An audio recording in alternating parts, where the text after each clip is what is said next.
హల్లెలూయా. ప్రభువునందు ప్రియ దేవుని జనాంగమా, మన ప్రభువును రక్షకుడైన యేసు ప్రభుల వారి ప్రశస్త నామమున మీకు శుభములు తెలియచేస్తున్నాను. ఎలా ఉన్నారు? ఉదయమనే దేవుని సన్నిధిలో కొన్ని క్షణాలైన గడిపారా? దేవుని పాద సన్నిధిలో గడపటం మనకెంతో శ్రేయస్కరం.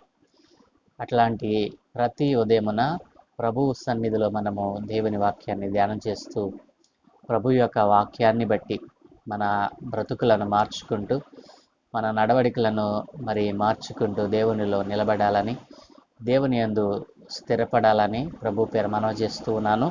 నేటి వాక్య ధ్యానముగా రోమీయులకు రాసిన పత్రిక 2వ అధ్యాయము 17వ వచనము నుండి 24వ వచనము వరకు దేవుని వాక్యాన్ని చదువుకుందాం.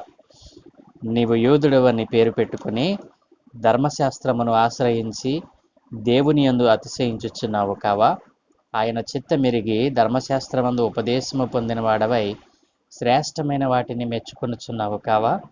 జ్ఞాన సత్య స్వరూపమైన ధర్మశాస్త్రము కలవాడవయ్యుండి నేను గ్రుడ్డి వారికి త్రోవ చూపువాడను, చీకటిలో ఉండి వారికి వెలుగును, బుద్ధిహీనులకు శిక్షకుడను, బాలురకు ఉపాధ్యాయుడినై ఉన్నానని నీ అంతట నీవే ధైర్యం వహించుకొనుచున్నావు కావా?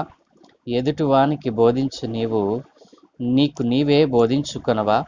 దొంగిల వద్దని ప్రకటించు నీవు దొంగిలెదవా? వ్యభిచరించవద్దని చెప్పు నీవు వ్యభిచరించేదవా? విగ్రహములను అసహించుకొను నీవు గుళ్లను దోచేదవా? ధర్మశాస్త్రమందు అతిశయించు నీవు ధర్మశాస్త్రము మీరుట వలన దేవుని అవమానపరచెదవా? వ్రాయబడిన ప్రకారము మిమ్మను బట్టియే గదా దేవుని నామము అన్యజనుల మధ్య దూషింపబడుచున్నది. ఆమెన్. ప్రభువునందు ప్రియ దేవుని చిన్నంగమా, చదువుకున్న ఈ లేఖనం నిమిత్తమై ప్రార్థన చేద్దాం. సకల ఆశీర్వాదములకు కారణభూతుడైన తండ్రి, మా గొప్ప దేవ, నీకు స్తోత్రాలు నైనా. ఏ మంచి లేని మా జీవితంలో మరొక నూతన దినాన్ని అనుగ్రహించి ఈ రీతిగా నీ పాద సన్నిధిలో కూర్చుండబెట్టుకున్నందుకు స్తోత్రాలు. ఈ ఉదయ కాలమున నీ వాక్యమును వినుటకు నైనా ఇదిగో నీ కుమారులు కుమార్తెలను వారి హృదయములను తెరచి వినబోతూ ఉండగా అయా చదువుకున్న ఈ లేఖనమును మా కొరకు దీవించమని యేసు నామమున ప్రార్థించి వేడుకుంటూ ఉన్నాను తండ్రి. ఆమేన్. ప్రభువునందు ప్రియ దేవుని చిన్నంగమ్మ, గతించిన దినములన్నిటినీ కూడా ప్రభువు పరిశుద్ధులైనటువంటి వారితోనూ పరిశుద్ధముగా కూడుకుంటున్నటువంటి సంఘములతోనూ ఆత్మ కార్యాలను అనుభవిస్తున్నటువంటి సంఘ సభ్యులందరితోనూ ప్రభువు మాట్లాడుతూ ఉన్నాడు. రోమపత్రిక అపోస్తలుడైన పౌలు గారు రాస్తూ రోమాలో ఉన్నటువంటి సంఘపు వారికి మొదటిగా దేవుని యొక్క ఉగ్రతను గూర్చి ఏ రీతిగా విపరీతమైనటువంటి క్రియల ద్వారా దేవునికి అవమానం తెచ్చేవారిగా వారు మారిపోతూ ఉన్నారు.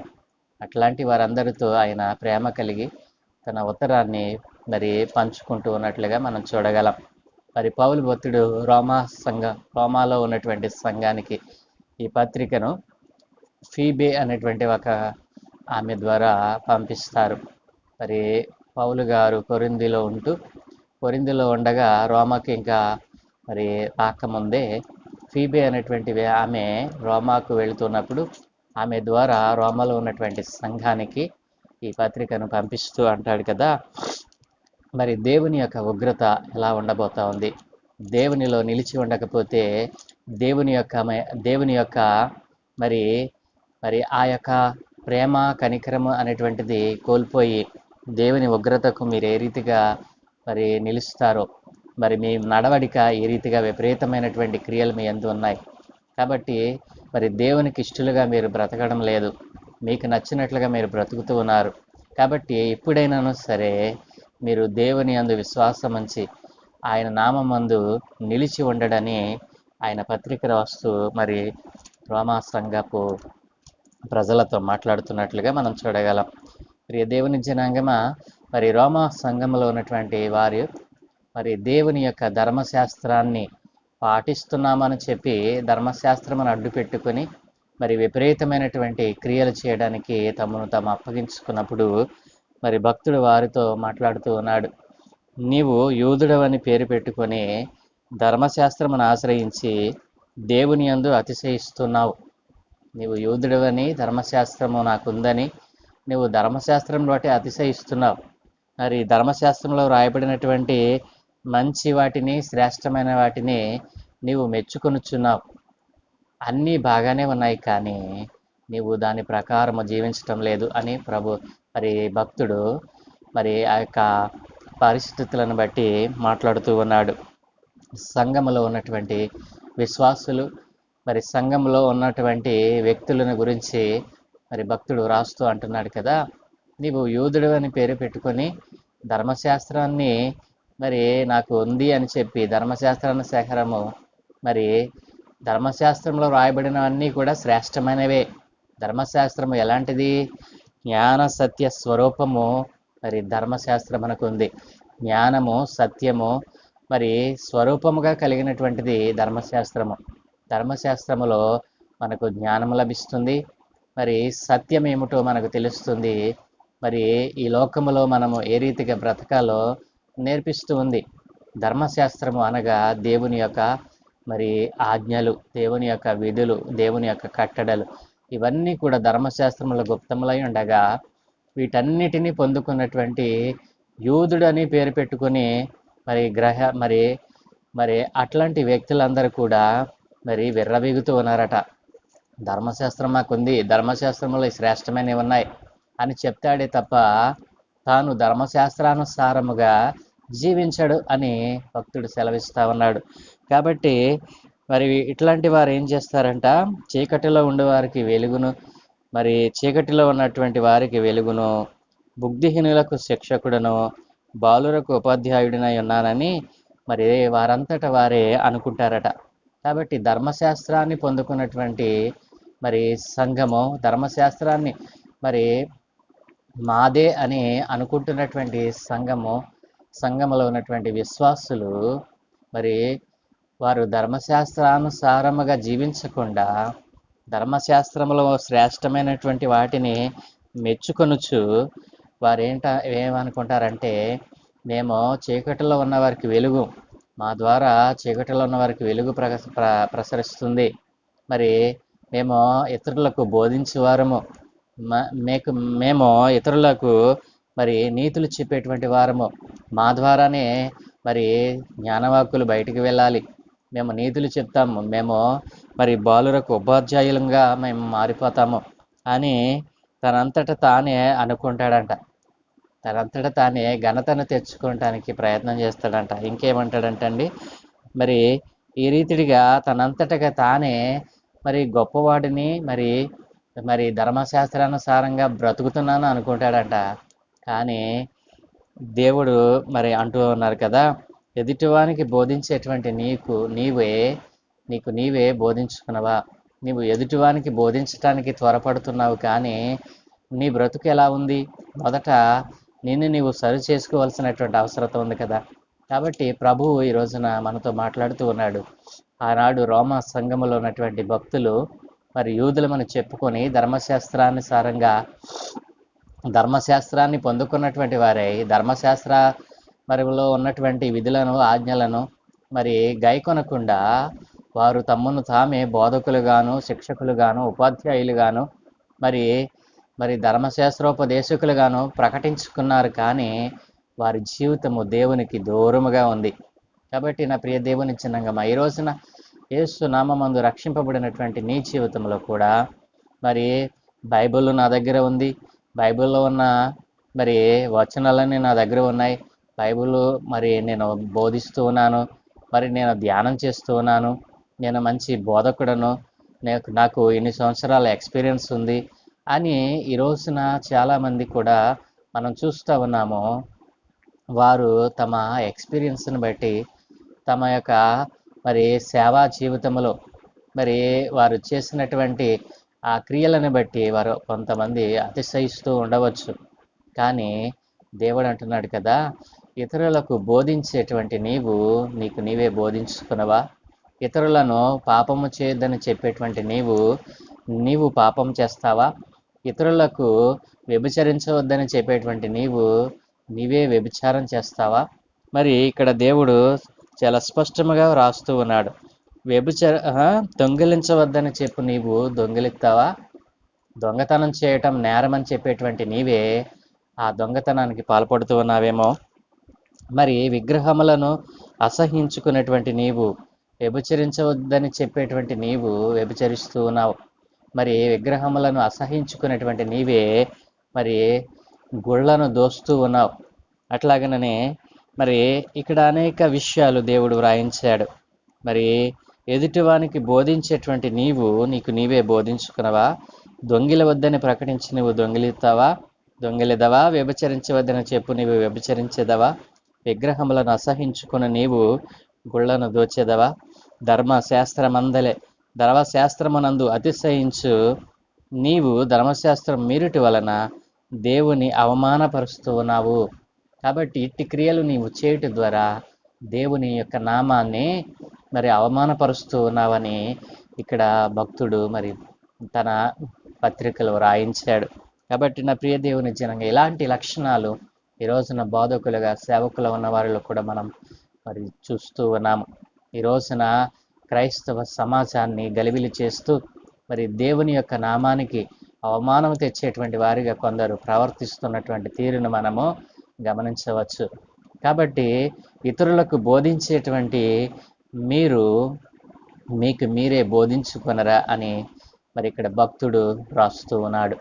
కాబట్టి ప్రభువు కూడా ఈ రోజున అడుగుతా ఉన్నాడు, ఇతరులకు బోధించేటువంటి నీకు నీవే బోధించుకున్నవా? ధర్మశాస్త్రమును పొందుకున్నటువంటి నీవు ఆ ధర్మశాస్త్రంలో ఉన్నటువంటి జ్ఞాన సత్య స్వరూపమైన ఆ ధర్మశాస్త్ర గంధ మరి ఆజ్ఞలను, విధులను, కట్టడలను పాటించని వాడిగా నీవు బ్రతుకుచు ఈ రోజున ప్రజలకు బోధకుడుగా, శిక్షకుడుగా మరి మరి వారిని మంచి మార్గంలో నడిపిస్తున్నాను అనుకుంటున్నావు, కానీ మరి ఆ విషయములలో నీవే తప్పిపోతూ ఉన్నావని, ఆ విషయంలో దేవుని నామానికి అవమానం తెచ్చే వ్యక్తిగా నీవు మారిపోతున్నావని నీవు గమనించటం లేదు. ఈ రోజున ప్రభు నీతో మాట్లాడుతూ ఉన్నాడు. కాబట్టి నా ప్రియ దేవుని ఇచ్చిన అందుకనే మరి భక్తుడు అంటూ ఉన్నాడు కదా, వ్రాయబడిన ప్రకారము మిమ్మును బట్టియే కదా దేవుని నామము అన్య జనుల మధ్య దూషింపబడుతూ ఉంది. ప్రియ దేవుని ఇచ్చినాంగమా, ఎంత బాధాకరమైనటువంటి విషయం అండి.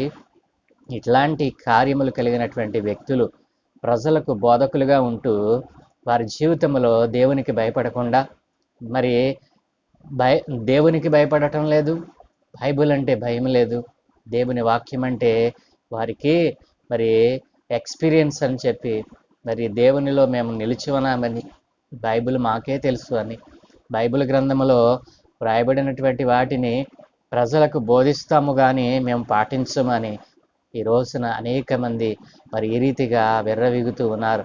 అట్లాంటి వారిని బట్టి, వారు చేస్తున్నటువంటి విపరీతమైన కార్యములను బట్టి ప్రభు చెప్పాడు కదా, పైన చెప్పాడు ఏమని, దొంగిలించవద్దని చెప్పేటువంటి నీవే మరి ఆ దొంగతనం చేస్తూ ఉన్నావు, మరి వ్యభిచరించవద్దని చెప్పినటువంటి నీవే వ్యభిచరిస్తూ ఉన్నావు, మరి విగ్రహములను అసహించుకున్నటువంటి నీవే మరి విగ్రహములకు దొంగచాటుగా నువ్వు విగ్రహాలను ఆశ్రయిస్తూ ఉన్నావేమో, మరి ఆ యొక్క మాయా స్వరూపములను ఆశ్రయించి ప్రజలను నీవు మోసం చేస్తూ ఉన్నావేమో.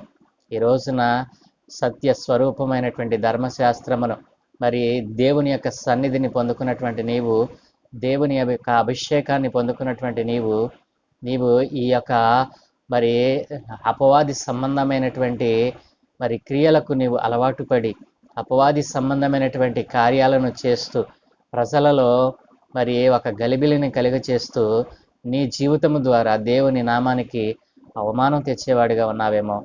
మరి ప్రభువు ఈ రోజున మాట్లాడుతూ ఉన్నాడు, దేవునికి అవమానకరమైనటువంటి బ్రతుకు నీలో ఉందేమో, ఈ రోజున మార్చుకోమని ప్రభు సెలవిస్తూ ఉన్నాడు.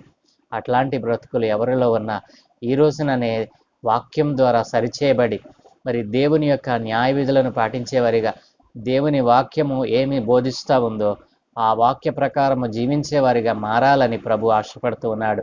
ఈ రోజునైనా సరే వాక్యానుసారమైన బ్రతుకు మీకు కావాలని ప్రభువా నాకు దయచేయమని నీవు అడిగినట్లయితే ఆయన నీకు వాక్యానుసారమైన బ్రతుకును మరలా తిరిగి నీకు ఇచ్చి నేను సత్యవంతుడినిగా, జ్ఞానవంతునిగా, మరి నీ జీవితంలో గొప్ప కార్యములు చేసేవానిగా, ఆయన ప్రియ కుమారునిగా, కుమార్తెనిగా నిన్ను స్వీకరించడానికి ఇష్టపడుతూ ఉన్నాడు.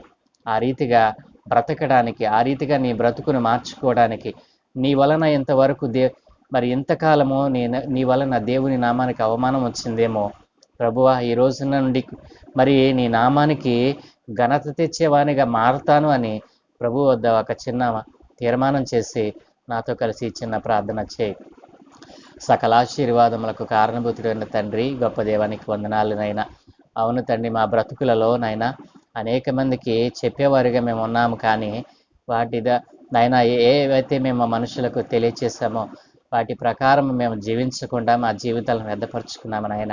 అయా, మా జీవితాలు మా బ్రతుకుల వలన మీ నామానికి అవమానం తెచ్చే విధంగా ఇంతవరకు మేము బ్రతికాము తండ్రి. ఈ రోజు నుండి నాయన నీ నామానికి మహిమ తెచ్చేవారిగా, నీ నామానికి ఘనత తెచ్చేవారిగా బ్రతకడానికి తీర్మానం చేస్తున్నాము నాయనా. ఈ రీతిగా తండ్రి, ఎందరైతే నాయనా నీ సన్నిధిలో నీ వాక్యానుసారముగా జీవించటానికి, నీ నామానికి మహిమ తెచ్చేవారిగా, ఘనత తెచ్చేవారిగా మారటానికి ఎందరైతే నిర్ణయం చేశారో ప్రభువా, ఈ రోజు నాటి వారందరితో మీరు మాట్లాడమని, వారి హృదయంలో ఉన్నటువంటి ఆ వ్యర్థ క్రియలన్నిటినీ తీసివేసి నైనా మీకు ఉపయోగపడే పాత్రలుగా వారిని మార్చమని, ఈ రీతిగా ప్రపంచంలో నైనా ఇదిగో సమాజంలో ఉన్నటువంటి బిడ్డలందరితో మీరు మాట్లాడండి.